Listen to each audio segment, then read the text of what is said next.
Bandara Soekarno-Hatta masih diselimuti kabut tipis ketika suara pengumuman boarding menggema di lorong keberangkatan. Pagi itu, seperti biasa, Dimas duduk di balik kaca besar terminal, memandangi pesawat-pesawat yang mulai merayap ke landasan pacu. Ia bukan pilot, bukan pramugara, bukan pula seorang penumpang. Ia hanyalah staf bagian ground operation, pria usia 32 tahun, pendiam, rapi, dan terlalu sering duduk sendirian sambil menyesap kopi sachet dari kantin terminal. Dimas sudah bekerja di bandara ini selama 7 tahun. Hidupnya berjalan teratur, kerja shift pagi, makan malam sendirian di kamar kos, lalu tidur dengan TV menyala hanya untuk menepis rasa sepi. Hingga suatu pagi, semuanya berubah. Hari itu, seorang perempuan turun dari penerbangan pagi menuju Jakarta. Ia melangkah dengan sepatu hitam yang suaranya terdengar mantap di lantai marmer. Rambut panjang kecoklatan, jaket krem panjang, dan wajah yang, entah bagaimana, membuat Dimas terdiam beberapa detik. Namanya Raras. Perempuan itu datang setiap minggu. Kadang dengan koper, kadang tanpa. Kadang terlihat ceria sambil menerima telepon. Kadang diam dan muram. Tapi yang tak pernah berubah adalah senyumnya. Sejuk namun menyimpan sesuatu yang sulit ditebak. Mereka tidak langsung bicara. Hanya tatapan singkat, sapaan formal, dan senyuman basa-basi saat Dimas memeriksa dokumen bagasi atau menjawab pertanyaan arah gate. Namun dari caranya Raras memperhatikan, dari tatapan mata yang kadang terlalu lama, Dimas tahu ada sesuatu. Sesuatu yang bisa menjadi bencana atau penyelamat. Yang Dimas belum tahu adalah Raras sudah menikah, dan suaminya bukan orang sembarangan. Hari-hari berikutnya berjalan dalam ritme yang sama, namun hati Dimas mulai berubah. Ia jadi memperhatikan jadwal kedatangan Raras. Setiap kali nama penerbangan dari Surabaya atau Medan muncul di layar, jantungnya berdetak sedikit lebih cepat. Seolah-olah bandara ini, tempat pulang dan pergi, mendadak menjadi rumah karena ada seseorang yang ditunggunya di sana. Raras memang sering bepergian. Ia bekerja sebagai konsultan interior. Katanya, klien-klien besar, proyek gedung perkantoran, restoran, selalu sibuk, selalu elegan. Tapi di balik senyum dan tawa saat mengangkat telepon, Dimas bisa melihat bayangan kelelahan dan kesepian. Suatu siang, ketika hujan mulai turun tipis di landasan, Dimas dan Raras akhirnya berbincang lebih dari sekadar sapaan.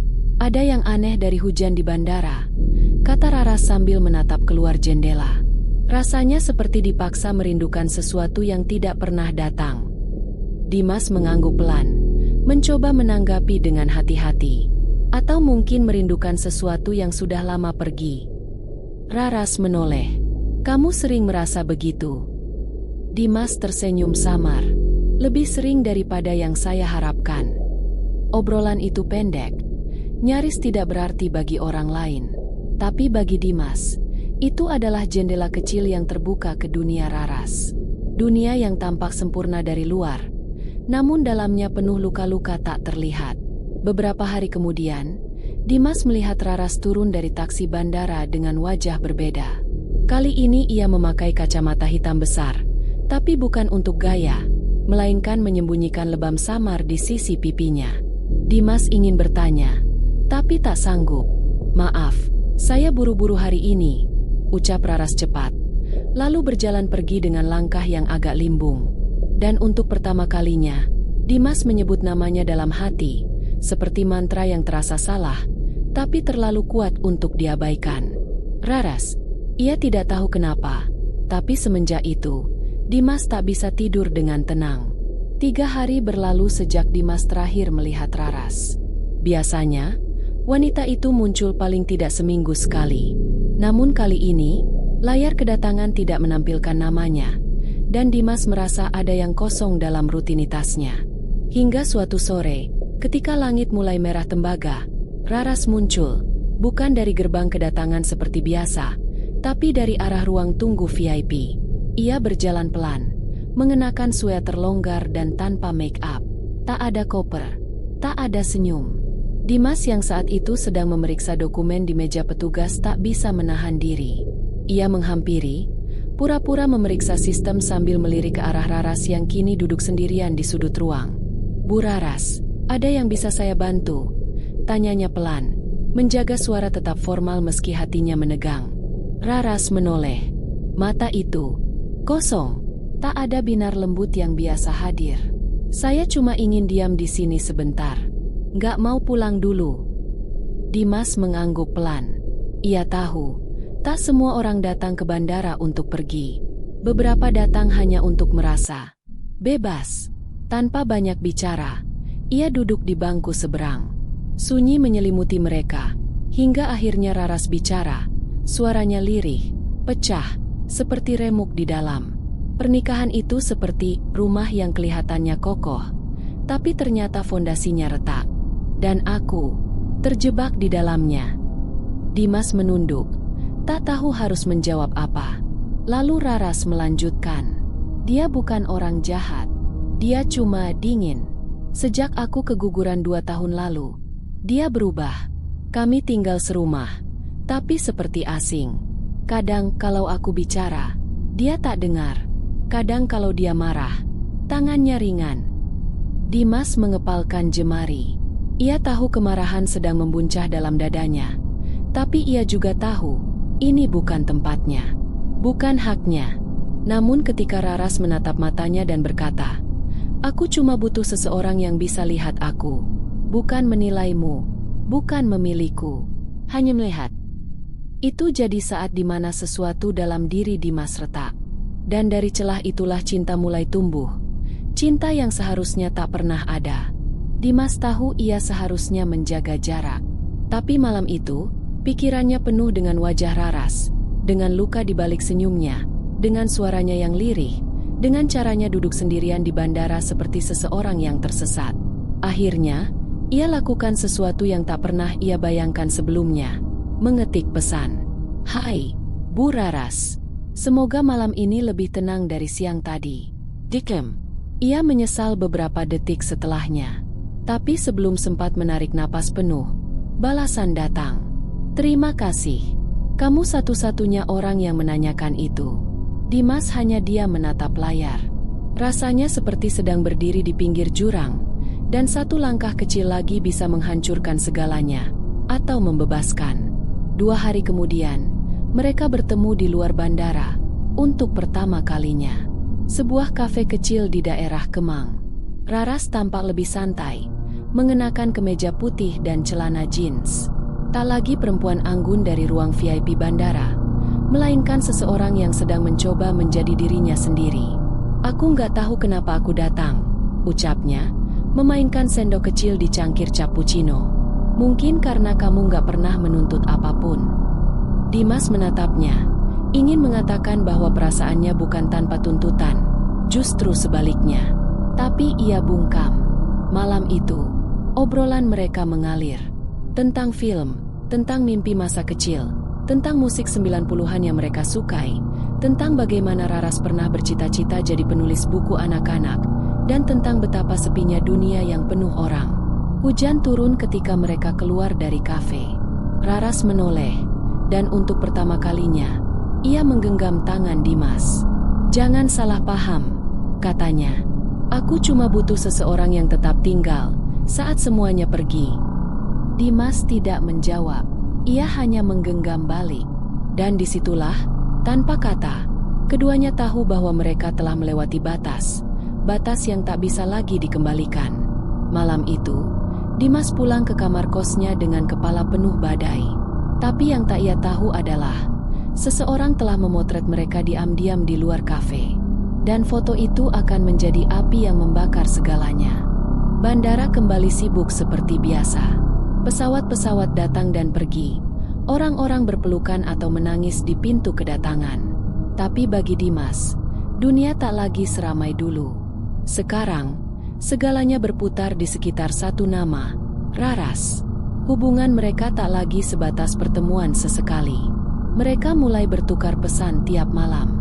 Raras kadang mengirim foto buku yang sedang ia baca, kadang puisi pendek, kadang hanya kata-kata sederhana seperti, "Hari ini aku pengen pelukan." Dan Dimas, dengan tulus dan bodoh, menganggap dirinya bisa menyembuhkan luka yang tak dia sebabkan. Namun diam-diam, badai sedang mendekat. Sore itu, saat Dimas baru selesai shift, seorang pria tinggi berbadan tegap mendatanginya di area parkir bandara. Jas gelap, sepatu mengilap, wajah dingin. Pria itu mengulurkan selembar foto, gambar Raras dan Dimas sedang berdiri bersama di depan kafe. Genggaman tangan mereka tertangkap jelas. "Namaku Aditya," ucap pria itu tanpa senyum. "Suami Raras." Dimas membeku. Dadanya seperti diremuk dari dalam. "Aku tahu siapa kamu, Mas Dimas. Aku tahu jam berapa kamu kerja. Aku tahu jam berapa kamu pulang. Bahkan aku tahu kamu tinggal di kos lantai 2 yang jendelanya ngadep ke jalan kecil di belakang bengkel." Aditya melipat foto itu dan memasukkannya ke saku jas. "Kalau kamu pikir dia bahagia sama kamu, kamu salah. Dia cuma lari. Dan aku nggak akan biarkan pelariannya menghancurkan hidupku." Tanpa menunggu jawaban, Aditya berbalik dan masuk ke mobil hitam yang menunggunya di pinggir trotoar. Dimas berdiri lama di parkiran, tubuhnya bergetar bukan karena takut, tapi karena kenyataan mulai menggigit. Ini bukan lagi sekadar perasaan. Ini perang. Malam itu, Dimas tidak menghubungi Raras. Ia duduk di tepi ranjang, menatap layar ponselnya yang kosong.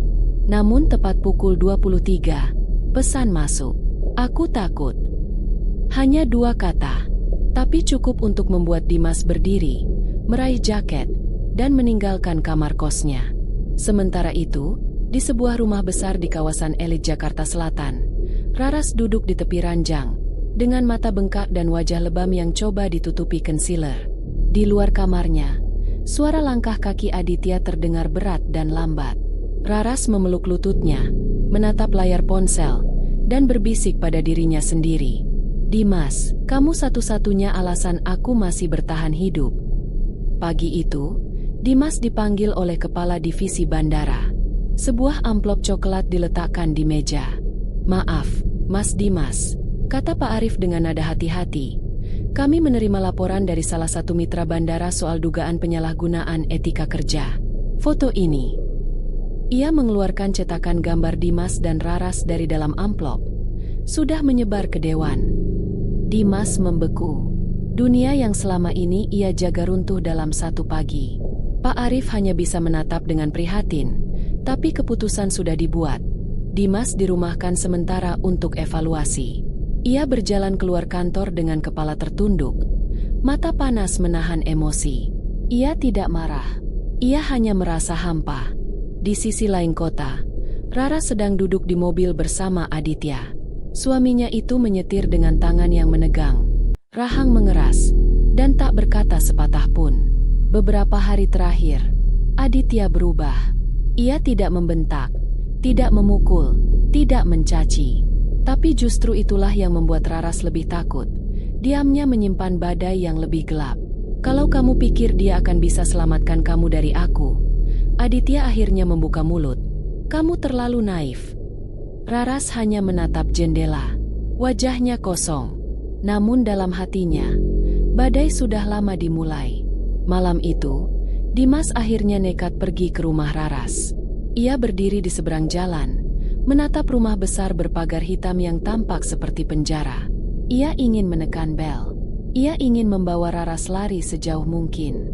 Tapi sebelum sempat melangkah, lampu halaman menyala, dan Aditya berdiri di sana, menatap lurus ke arahnya. Tak ada kata, tak ada gerakan.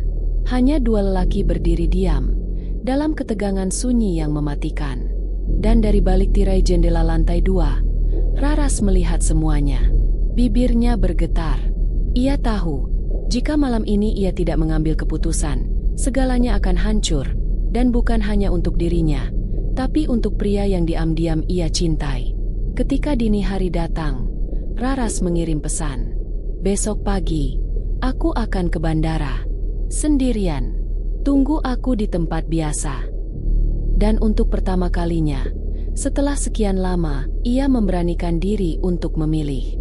Bandara pagi itu tampak seperti biasa. Lalu lintas manusia yang sibuk, pengumuman boarding, dan suara roda koper beradu dengan lantai marmer. Tapi di tengah semua keramaian itu, hati Dimas berdebar tak karuan. Ia berdiri di dekat pintu kedatangan domestik, mengenakan jaket lusuh dan mata yang belum tidur sejak semalam. Raras datang 15 menit kemudian. Bukan dengan koper atau ransel. Hanya tas selempang kecil dan jaket panjang. Matanya sembab, tetapi ada ketegasan dalam langkahnya. Tanpa kata, ia berdiri di samping Dimas. "Kamu yakin?" tanya Dimas dengan suara nyaris tak terdengar. Raras menoleh, menatap wajah pria yang selama ini menjadi tempat ia bersandar dalam diam. "Tidak, tapi aku lebih takut kalau terus tinggal." Mereka duduk di kursi tunggu yang menghadap landasan. Sejenak, segalanya terasa seperti mimpi. Namun detik berikutnya, kenyataan datang menghantam. Seorang petugas keamanan berjalan cepat ke arah mereka. Di belakangnya, Aditya muncul, bersama 2 polisi berseragam. "Dimas Arya Satya?" tanya salah satu polisi sambil menunjukkan surat. "Anda dilaporkan atas dugaan penculikan dan manipulasi terhadap istri orang lain. Kami mohon ikut kami untuk klarifikasi." Raras langsung berdiri. "Tidak, dia nggak menculik saya. Saya datang sendiri." Tapi Aditya dengan tenang menunjukkan dokumen dari pengacara. "Istriku sedang dalam kondisi tidak stabil secara emosional. Semua tindakan yang ia ambil bisa dianggap sebagai efek tekanan psikis. Hak perwaliannya sementara ada padaku, dan aku punya cukup bukti untuk menuntut kamu, Mas Dimas." Dimas tidak melawan. Ia hanya menatap Raras, yang kini menangis dengan tubuh gemetar. "Maaf," bisik Dimas sebelum diborgol dan dibawa pergi. Raras berlari mengejarnya, namun dihalangi oleh 2 petugas keamanan bandara. Mereka dipisahkan. Di tempat pertama kali mereka bertemu. Dan kali ini, mungkin untuk selamanya. Beberapa jam kemudian, Raras duduk sendiri di ruang tunggu bandara, tanpa arah. Ia tidak pulang. Ia hanya menatap jam dinding, seolah waktu bisa memutar kembali segalanya. Dalam diam, ia membuka ponsel dan mengetik. "Kalau cinta harus dibayar dengan luka, aku rela. Tapi jika kamu menyerah, maka luka ini tidak akan pernah sembuh." Lalu ia hapus pesan itu. Karena untuk pertama kalinya, ia merasa tidak ada tempat lagi yang benar untuk berharap. Dimas duduk di ruang interogasi. Dinding putih pucat, lampu redup, dan suara detak jam seperti menertawakan setiap detik yang lewat. Di hadapannya, 2 penyidik memeriksa kronologi hubungan antara dia dan Raras. "Dia datang padaku, bukan aku yang memaksa," ucap Dimas lirih. Hubungan dengan istri orang lain tetap masuk dalam pelanggaran etika sosial. Apalagi kalau disertai bukti bahwa itu menyebabkan konflik rumah tangga, jawab penyidik tanpa emosi. Sementara itu, di rumah Aditya, Raras duduk dalam diam. Tangannya terikat aturan, tapi hatinya menolak tunduk. Wajahnya memar lagi. Kali ini bukan karena tamparan, tapi karena kata-kata tajam yang menghancurkan harga dirinya. "Kamu pikir kamu siapa?" Aditya mendesis. Perempuan yang rela tidur di hati lelaki lain cuma karena suaminya nggak punya waktu. "Aku bukan tidur di hatinya, aku sembuh di sana," jawab Raras pelan. Matanya kini tak lagi berkaca-kaca, tapi tajam. Aditya tertawa sinis. "Mau pergi lagi? Silakan. Tapi dunia luar nggak akan memihak kamu. Semua orang akan anggap kamu perempuan rusak." Tapi kali ini, Raras tidak goyah. Malam itu, Raras mengunjungi kantor polisi. Ia membawa dokumen medis, bukti foto kekerasan rumah tangga, dan surat dari psikolog pribadinya yang telah lama ia simpan tapi tak pernah ia berani buka. "Saya ingin cabut semua tuduhan terhadap Dimas," katanya tegas kepada petugas. "Dan saya ingin buat laporan baru tentang suami saya." Langkah itu membuat petugas terdiam. Bahkan Dimas, yang baru dipanggil keluar untuk mendengar berita itu, hanya bisa menatap Raras dalam kebisuan. Ada luka di wajahnya, tapi matanya jernih. Seperti perempuan yang akhirnya memilih hidup, bukan sekadar bertahan. "Aku nggak bisa janji hubungan kita akan bertahan," kata Raras lirih. "Tapi aku bisa janji satu hal, aku nggak akan lagi hidup dalam ketakutan." Dimas menggenggam tangan Raras perlahan. Kalaupun semuanya berakhir nanti, aku tetap bersyukur pernah mencintaimu. Dan di tengah malam kota yang basah oleh gerimis, dua hati yang patah berdiri berdampingan, bukan sebagai sepasang kekasih yang sempurna, tapi sebagai manusia yang akhirnya berani memilih jalan pulang untuk dirinya sendiri. 3 bulan telah berlalu sejak malam terakhir di kantor polisi. Suasana telah jauh berbeda. Dimas kini bekerja di sebuah maskapai kecil yang membuka rute baru antar kota. Bukan pekerjaan yang bergengsi, tapi cukup untuk membiayai hidup dan menata kembali harga dirinya. Ia tidak lagi mengenakan seragam kebanggaannya, tetapi setiap kali menatap langit bandara, ia tahu, ia masih mencintai dunia ini, dan ia masih mencintainya. Namun yang paling berubah adalah Raras. Ia kini tinggal di sebuah rumah kontrakan sederhana di pinggir kota. Proses perceraiannya dengan Aditya masih berjalan di pengadilan. Tapi ia sudah tak lagi merasa takut. Ia sudah mulai bekerja sebagai guru les privat di rumah-rumah. Sesuatu yang dulu hanya ia anggap hobi. Di dinding ruang tamunya tergantung sebuah kutipan yang ditulis tangan. Perempuan yang bertahan karena takut akan hilang. Tapi perempuan yang pergi karena luka akan lahir kembali. Raras dan Dimas tidak sering bertemu lagi. Mereka tidak saling menjanjikan apa-apa. Sesekali hanya saling kirim pesan. Kamu makan cukup. Hari ini kelas anak-anak ramai banget. Aku terbang ke Makassar besok. Doain cuaca baik. Hubungan mereka bukan lagi tentang gelora cinta terlarang, tapi tentang menghargai keberanian masing-masing untuk hidup dengan luka dan tidak saling menggantungkan penyembuhan pada satu sama lain. Suatu sore, Dimas mengirim pesan suara. Raras, kalau suatu hari kamu sembuh sepenuhnya, dan kamu masih punya ruang kosong di hidupmu, aku di sini. Tapi kalau tidak pun, aku akan tetap bahagia karena kamu akhirnya bebas. Raras membacanya dalam diam. Kali ini ia tidak menangis. Ia hanya tersenyum, mengangkat wajahnya ke langit-langit rumah kontrakannya yang bocor, dan membisikkan, "Terima kasih sudah mencintaiku, bahkan saat aku belum bisa mencintai diriku sendiri." Kehidupan tak selalu mengakhiri cerita cinta dengan bersatunya dua insan. Tapi terkadang, akhir yang paling indah justru adalah saat dua orang belajar berjalan masing-masing, dengan kepala tegak dan hati yang utuh kembali. 1 tahun telah berlalu sejak pertemuan terakhir di bandara. Waktu menyembuhkan luka, dan kehidupan terus berjalan, membawa masing-masing tokoh ke arah yang berbeda, namun dengan pemahaman yang lebih dalam tentang diri mereka sendiri. Raras kini menjadi seorang pendidik yang penuh semangat. Ia membuka pusat pendidikan kecil untuk anak-anak yang kurang mampu, memberikan harapan kepada mereka yang dulunya terabaikan. Hidupnya kini dipenuhi tawa dan cerita-cerita dari para muridnya. Setiap hari ia merasa lebih kuat, lebih utuh. Suatu pagi, ia berdiri di depan ruang kelas, melihat anak-anak yang tengah belajar di mejanya. Sebuah senyuman tulus terukir di wajahnya, penuh kepuasan atas pilihan yang telah ia buat. Di sisi lain kota, Dimas juga melangkah lebih jauh. Maskapai tempatnya bekerja kini mempercayakan lebih banyak rute internasional kepadanya. Ia tak lagi melihat langit sebagai batas, tapi sebagai perjalanan yang tak pernah berakhir. Setiap kali ia terbang, ia merasa semakin dekat dengan kebebasan yang dulu ia cari di dunia yang penuh keterbatasan.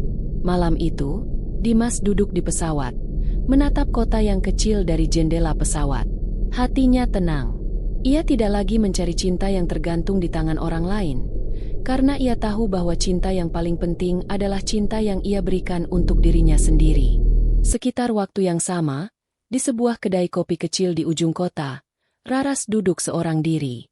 Secangkir kopi hangat di tangannya, menatap jendela yang menampilkan pemandangan malam kota yang terang benderang. Di dalam kepalanya, hanya ada satu nama yang mengisi ruang kosong itu. Dimas. Ia membuka ponsel dan melihat pesan terakhir yang Dimas kirimkan. Tersenyum, Raras mengetikkan balasan. "Terima kasih. Mungkin suatu hari nanti, kita bisa duduk bersama lagi. Tanpa beban, tanpa masa lalu." Ia mengirim pesan itu, lalu menatap bintang di luar jendela. Bukan untuk berharap, tapi untuk menerima apa yang sudah ada.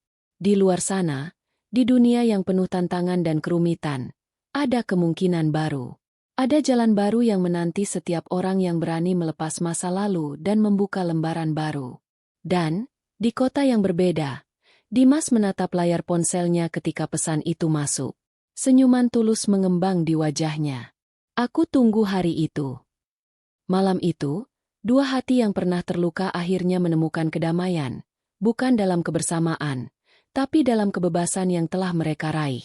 Cinta mungkin tidak selalu berjalan seperti yang kita inginkan, tapi ia selalu menemukan jalan untuk menyembuhkan.